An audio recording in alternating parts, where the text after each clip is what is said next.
All right, hey, it's Ethan. I don't know if you guys know me or not because I'm not exactly sure when this video is going to come out or where this video is going to live. But long story short, I had a hair transplant in April, the beginning of April of 2021, and it is now March 2022, so I'm almost 1 year post-op. And since the procedure itself, I've just become so much more comfortable talking on camera and explaining things. And so I thought I would just kind of do a wrap-up report on what the experience was like for me and provide a little insight to the procedure itself. So I have suffered from a receding hairline since, I feel like probably since I was in my early 20s. I first started to notice it when I was in college and it started bothering me, but at that point I didn't even know that there were solutions. And then as I got a little bit older, I remember when I was working my first professional job, I remember thinking, oh my God, this job, it was just so stressful. It was like the worst job ever. I had literally the meanest, just nastiest boss, and I'll share that story another time. But it was so stressful, and I would work from like 8:30 a.m. to 8 p.m. and I really thought that the job was gonna cause me to lose all of my hair. Luckily, it didn't get to that point, but it was pretty bad, and I definitely noticed my hair started receding even more. And some of that was likely due to stress, and then definitely just aging in general. Your hair is gonna continuously recede as you age, unless if you're doing something about it. So it wasn't until probably 2 or 3 years ago, I really started seeking a hair loss solution. And I looked into going to Turkey, and I looked into going to basically all around the United States. And I'm then decided, no, I don't want to go to Turkey because I'm gay. Turkey's not super friendly for LGBTQ people. And I'm not saying if you go, you're going to have any trouble. I've never been there. I'm like pretty paranoid about hate crimes. I'm just paranoid in general about crime. So I didn't want to go there and potentially experience any of that. But even more so than the gay issue, I was primarily concerned about the travel component to the transplant, because I know that you're extremely swollen after your procedure, and I live in Los Angeles, so I just kept thinking, like, how am I gonna go for, I don't know how long the flight is. Let's look and see how long it is from LA to Turkey, Los Angeles to, I think it's Istanbul. If you have a nonstop flight, it's 13 hours. And I know from I work within the plastic surgery industry, I know that flying isn't really good for swelling. The air pressure, the changes in air pressure and cabin pressure can induce additional swelling. So I joined all these Facebook groups where guys were basically just exclusively going primarily to Turkey for hair transplants or hair restoration surgery. I think a few guys also had gone to like different places in Mexico and what have you, but all of them would post the day after their procedure and they looked like straight up aliens. And pretty much everyone and everything I've read was like, this is the worst pain you'll ever be in. Prepare for the worst, but it's, worth the result or what have you. I was like, okay, I think I can do that. And then I was like, actually, I can't do that. So I decided not to go to Turkey, not to fly anywhere. And then I actually decided I would stay in LA and I would just get a hair system. And if you're not familiar with a hair systems are basically like a modern day toupee. And I know that might sound corny or cheesy or whatever, but some guys have such great results with it. Now I have noticed, I'm social media friends with a few guys that have had it, and I do notice sometimes they do look a little bit artificial. I don't mind an artificial look. I just believe that if you're doing something to better yourself, it's just about you and your own aesthetic. It shouldn't be about the way someone else perceives you or what someone else thinks about you. And so I thought I would proceed with the hair system, but then I got a little bit nervous about the maintenance of it and then also the long-term costs associated with it. I don't have the numbers on hand right now, but I believe it's like, I want to say a new hair system's like between $200 and $400. So you keep doing that at whatever frequency and eventually it adds up, especially when you compare it to the cost of going to somewhere like Turkey for a hair transplant, because the cost of a transplant in Turkey is relatively low when you compare it to the prices here in the States. But with all of that said, I decided actually I'm gonna do hair restoration surgery and I'm gonna do it here in Los Angeles. So for those that don't know, which I would assume pretty much everyone watching this video doesn't know, I work in the plastic surgery industry. I have my own company called surgery.social, and basically I provide social media services to surgeons in the Los Angeles area, well, particularly in the Los Angeles area, but I have worked with surgeons in other states as well. Regardless, I have known a relatively prominent plastic surgeon named Dr. Gary Motykie for several years now, and I just basically trust him with my life. He's one of the nicest guys, and he's always honest with me, and I just trust him. And so we started talking about hair transplant and what that would look like for me. And he said that, hey, you know, actually my med spa does hair transplants. So he put me in touch with the technician that would actually perform the procedure, and the technician evaluated me based just on photos. And I think he suggested around 2,000 grafts. I'm not exactly sure because it was a year ago, but around 2,000 is about what I got. So now let's get into the procedure itself. I did decide to proceed with the hair restoration surgery at Motykie Med Spa.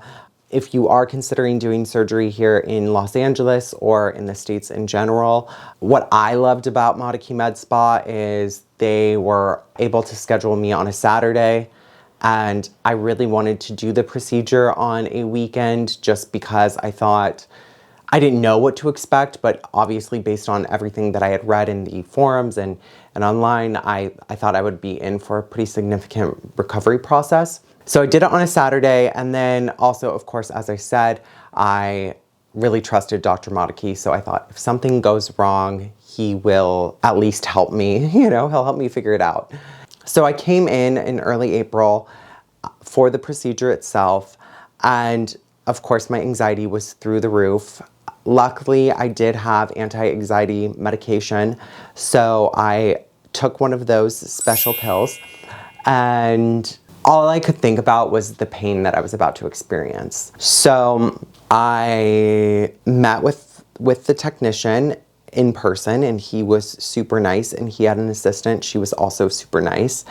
And they basically said, lay down and let's get started. And I thought, oh my God, I cannot believe I'm actually gonna do this. So I popped in my AirPods, and that is one thing that I would recommend to basically anyone who's gonna do this, have AirPods, because I think it changed the game for me. I had my AirPods in. They did tell me I could listen to music like on the surround sound speakers or whatever, but I didn't want to bother them, and I thought they would probably want to listen to their own thing. So I listened to like really chill, like Lana Del Rey, Rye, that type of music, because I just wanted to channel my inner zen. And it was weird because I didn't feel anything. It was like nothing. And they do use a local anesthetic. They inject you with a local anesthetic. And I guess that local anesthetic really worked. Midway through the procedure, we took a break to eat lunch. I had my husband bring us sweet green, so we had salads midway through. And then about 3 to 4 hours later, we were finished with the procedure. They wrapped my head just with like light gauze and sent me home. I felt so good and so normal that I was honestly scared because I felt like something didn't go right. I was pleasantly surprised nothing went wrong. So I went home. I fell asleep almost immediately. One of my girlfriends loaned me a kind of like a recliner chair, like an outdoor recliner that she had actually used to recover from a spine surgery. And it was like a generic Amazon outdoor type chair. The reason why I borrowed that from her is because you want to keep your head elevated after the procedure. So I slept on that recliner that night, or that outdoor chair that night, and I slept well. And the next day I woke up expecting to look like a madman. And I didn't. I looked normal. You could see that I had had some sort of procedure done because you could see where the transplants had been placed and where the hair had been harvested, but it was kind of like nothing. So my husband and I went out to lunch. We went to Honor Bar in Beverly Hills. I told the waitress, just in case she thought I had a big head, because it was a tiny bit swollen. I mean, I was more bulbous, but I didn't look crazy by any means. Went home, same thing, went to sleep on the recliner, and I actually slept on the recliner for almost a month. And the reason why I did that is I just wanted perfect results. And really the main thing is you don't want to be rolling around and having your grafts touch the pillow, because they are so delicate when they're first transplanted. So you don't want to risk damaging them at all. One of the hardest parts of the recovery was just sleeping upright. I believe the technician said that I could sleep normal as long as I was sleeping on my back, and I am a back sleeper after maybe 2 days, but I'm crazy, and I just figured this is something you do once or twice in your lifetime, so why risk damaging it at all? Beyond that, recovery was super easy. The only other thing I will say is it itches, and let me repeat that, it itches. Same type of feeling as, if you had a scab somewhere, it starts to itch and you just want to scratch. And, obviously with a scab, you don't want to scratch because you don't want to induce any type of scarring. And same thing goes for your hair. You can't scratch it because, once again, you don't want to damage those transplanted follicles. So I learned that if I put cold water on the grafts, then it provided a little bit of relief. So I would just hop in the tub and have my husband pour ice cold water over my head. It felt like the best relief ever. And so I would definitely recommend that to anyone who undergoes a hair transplant. And then as far as washing your hair goes, you just wash with basically baby shampoo mixed in with water, and you just kind of pour it over your head, so it's not like that serious hair washing situation. And you stick with that, I want to say, for about a month or so, basically until you know that those grafts are safe. And if you stay in touch with your technician, which I could have, I did, they'll tell you when you're pretty much ready to start showering like normal again. Again, I wasn't really listening to my technician because I just wanted to be so careful. Once I was more normal, less itchy, showering regularly, back in my own bed, life was good, or is good. I do take finasteride to thicken the follicle. That's a optional medication that you can get on, and probably if you're watching this video, you are already aware of how finasteride or minoxidil or any of those type of medications can work. Some people have adverse effects with those medications. I personally do not, or did not, or do not. I don't know. I'm still on them, so it's worked for me. I've also done multiple PRP treatments at Motykie Med Spa, and those just, again, help keep your follicles healthy and alive. And PRP, if you're not familiar with it, platelet-rich plasma, they draw your blood, they separate the plasma in a centrifuge, and then they re-inject it back into your scalp.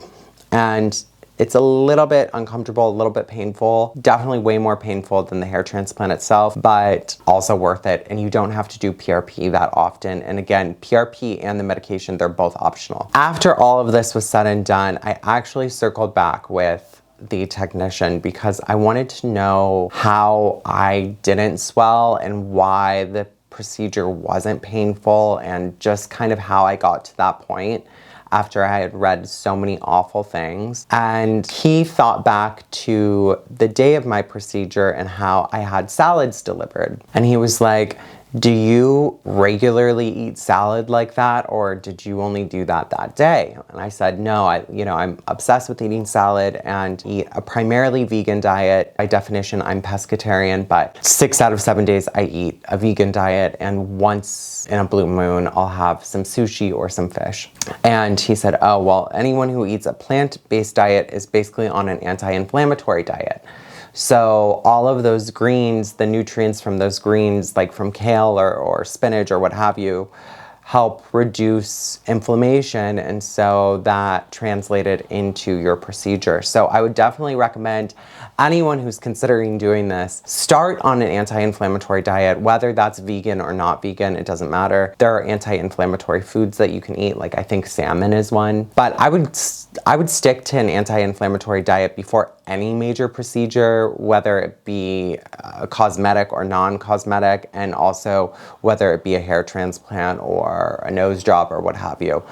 It's just a good thing to do. So I am now almost 1 year post-op, and I'll include my transformation photos in this video, but I'm super satisfied. I love the result. I have the option of going back and having my scalp, I think it's called tattooed. It's just basically a pigmentation tattoo. And I've been planning to do it, I just haven't gotten around to it. And that just kind of helps with the shadowing and makes your hair appear a little bit thicker. Other than that though, I mean, I'm done with my journey. I'm totally satisfied. You may notice with the transformation photos that it doesn't appear to be so extreme. But when you interact with me on a daily basis, or you know me on a personal level, it is relatively extreme. I was just really good at disguising it. I was good at styling my hair. I was good at kind of posing as someone with full hair, even though I wasn't. And the transplant makes me just comfortable. It makes me comfortable and confident with the hair that's growing out of my head. And I'm very satisfied with the results. I'm satisfied with the way the procedure itself went. I'm satisfied with the aftercare that I received. I'm satisfied with the follow-ups that I've had with both Dr. Motykie and Motykie Med Spa. And I would recommend this to almost anyone who is suffering from a receding hairline or significant hair loss. It's at the very least worth getting a consultation. And of course, I haven't gone abroad for a hair transplant, but I do think there's something to be said about doing your procedure closer to home, whether you live in Los Angeles or not. I think if you live in the United States, regardless, that's way less than a 13 or 14-hour flight. And having that additional care or consideration. Oh, so another thing I would say is I'm married. My husband loves the result. He thinks that it makes like the just noticeable difference in my photos, and I'll include a few casual photos here so you can kind of see what I look like when I'm out and about. And with all of that said, thank you for watching. If you have any questions about my experience or what it's like to undergo a hair transplant, or you want me to make a video on something specific like how to wash your hair after a hair transplant or how to sleep after a hair transplant, I'm happy to do so. I know references like that can really make a big difference for someone who's considering the procedure or in the recovery process. So leave your questions and comments down below, and until next time, have a wonderful day. I always think it's so awkward. I'm not like the like and subscribe kind of guy, so I never know, like, what am I supposed to say? Just bye? I guess it will be for now. Bye.